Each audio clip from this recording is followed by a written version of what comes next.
Hi people, so I thought I'd make a quick video about this Bowazon setup, which is designed to run the pit at player 7 or similar higher player settings. I don't know, it always felt kind of strange to me how Bowazons are, like even with good gear, they're kind of weak. They don't really perform well for higher player settings, so I was trying a little bit to make it work, and I ended up with this setup which worked surprisingly well. I'm gonna show a couple of runs after this rundown, so you can see. I mean, it's still not a Bowazon or a Necro or anything. It's probably, I mean, based on my run times, it's probably like 25-30% slower, but it is viable, and just wanted to quickly share the way that I set her up right now.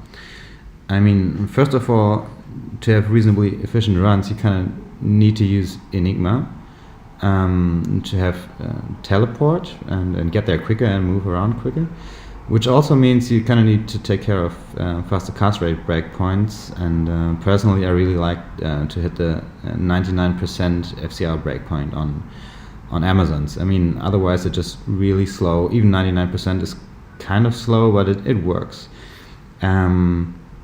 And in order to do that, I figured I had to use Faith on the Amazon herself, as opposed to on the Merc, which would be an Act 1 Merc, while using Wind Force on the Amazon, which, at least in my case, always resulted in higher damage overall. But that was when using Fortitude as an armor. I mean, Wind Force, due to its high physical damage, benefits a lot from the enhanced damage bonus from Fortitude, which I'm not using. And also, it just kind of makes it a lot easier to juggle between increased attack speed breakpoints and faster cast rate breakpoints. So maybe getting through the gear first, I found this circlet a while back, which is really a nice one for a Bowazon, and I always wanted to put it to use at some point.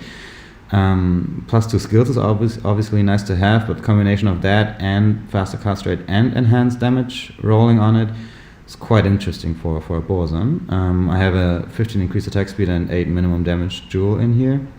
Unfortunately, I rolled only 1 socket. Ideally would have 2, because with level 13 plus Fanaticism aura, you need exactly 30% IAS to hit the 8 frame attack speed breakpoint. I do have this circlet that I used before. It doesn't have FCR, that's why I don't use it right now, but this would be really nice to have like 2 sockets on this one. So I wouldn't need any other increased attack speed source, and 8 FPA is kind of the breakpoint I was going for, because otherwise it's you had to go for a lower FCR breakpoint otherwise, and 8 FPA is perfectly fine to use. So how do I hit the 99%? Well, it's on switch. I wanted to use Call to Arms, because otherwise she's just really fragile, and also the Merc, which is a Pride Merc. I rolled a terrible 16 aura on this one. What can you do? But he doesn't have really high damage. He doesn't leech as much as other Mercs. So I kind of needed CTA for him as well. So with this not being an FCR weapon, I'm getting 20 from this one, 20 from this amulet that I'm mostly using on my Bowazon for similar purposes to hit 99 FCR on switch. Spirit Shield, 1 FCR ring, which ideally has double leech like this one, ideally a bit higher life leech actually, and Arrogant Mesh over Razor Tail. I'm maxing Pierce, and it actually works really well. I mean, I didn't feel like a significant difference from 92% Pierce and 100% Pierce, at least for pit runs, that is. So this is how I hit 99% FCR. Then I'm using a Faith Bow, only 15% increased attack speed from circlet, so I need another source. Since I'm using an FCR amulet, this means I don't get to use Cat's Eye or High Lord's Wrath here. So gloves would be like the next logical slot to get increased attack speed from. These are quite nice crafted gloves. I'm using multi-shot mostly, and crushing blow will only work on the 2 inner arrows of multi-shot, but it's still a really nice stat to have, mostly because of stone skin bosses in the pit, which kind of are the only thing that kind of slows her down. My solution for them is to use magic arrow, and the combination, I mean, when you're focusing down a single target with magic arrow, the crushing blow will obviously be applied, and it just helps, it helps. And having the 2 passive magic skills is also quite nice. I mean, I get, with only a few points in Valkyrie on Switch, it's level 16, but after battle command it's 17, so she will be using a war pike. It's quite nice to have like the passive skill tree boosted a little bit here. The rest of the gear is pretty standard. Ravenfrost, so you don't get frozen, and War Traveler. For now, I'm not using too many MF charms. It's mostly sharp grand charms and 1 Geats, I think, yeah. And then a couple of live, random small charms. It's not really optimized, to be honest, at this point. As far as stat goes, I'm just using strength to wear a Monarch. And all the rest goes to the dexterity to maximize damage. No vitality at all. Another reason why I kind of need to use CTA. But you'll see, even with this really low vitality, she's actually quite safe to play. I mean, considering you have a Merc and a level 17 Valkyrie. Other than that, I'm just pumping multi-shot a little bit to have like a decent amount of arrows. Remaining points go to magic arrow, and I'm maxing critical strike. I think actually I kind of wasted 1 point here because the last point didn't give me another percent. Who knows, whatever. And Pierce, of course, since I'm not using Razor Tail. Merc setup is Pride. It's just the best polearm you can get when you're using Faith on your Amazon. And then I really want him to trigger, it's a Might Merc, and I really want him to trigger the aura as quickly as possible. So I'm using Treachery and Endariel's Visage, which gives him, I think, 8 FPA jab and 9 FPA standard attack, which he only uses 15% of the time, roughly.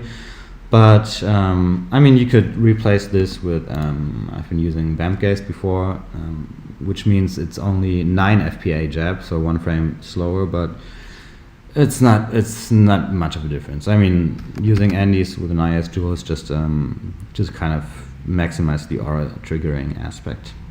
So one problem with the Pride pole arm that I've noticed when it comes to teleporting, I'm going to show you quickly. So you will notice that sometimes she actually doesn't teleport. It doesn't happen now. The animation will go off, but the teleport won't. There it was. There again. And it seems to be related to the Merc wearing a Pride. I mean, if I take it off, it doesn't happen at all. I don't know. It's a minor annoyance. It's okay. I don't mind that much. But it's another reason to go for the 99% FCR. Anyway, I think that's about it. The rest is pretty standard. Just show you a couple of runs and take care. Bye bye.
So that's basically what runs look like with her. Pretty happy with that actually. As you can see, there was one stone skin boss that got focused down with magic arrow. It works quite well, I think. I mean, the other option would have been to go freezing arrow or exploding arrow, but there are some monsters that are immune to those elements, so it does the job quite well, I think. I just wanted to briefly talk about the bow because I forgot to do that earlier. I'm using a diamond bow faith. It's a non-superior base. I made it pretty early on when I had the runes. Didn't have a better base at the time. Doesn't make much of a difference anyway. So with a diamond bow, I hit 8 frames, as I said, with 30% increased attack speed added from other gear. The other option would have been to use this Faith Grand Metron bow, for me at least, which unfortunately rolled 12 aura, but for the 9 frames attack speed breakpoint, which I would have been going for with this one, wouldn't have made a difference. Thing is though, diamond bow is higher damage compared to the 1 frame attack speed difference, right? So it's actually higher damage to use this one, and it's more versatile anyway. Right? Shadow bow is equally good. I think it's a tiny bit higher damage, but a wider damage range. So yeah, I like the diamond bow for this. I mean, the other option apart from these two would have been to use a mad bow, which is the same speed as diamond bow, but lower damage, right? Can have skills, but those don't matter that much. Yeah. Okay, anyway, that's it. Thanks, bye.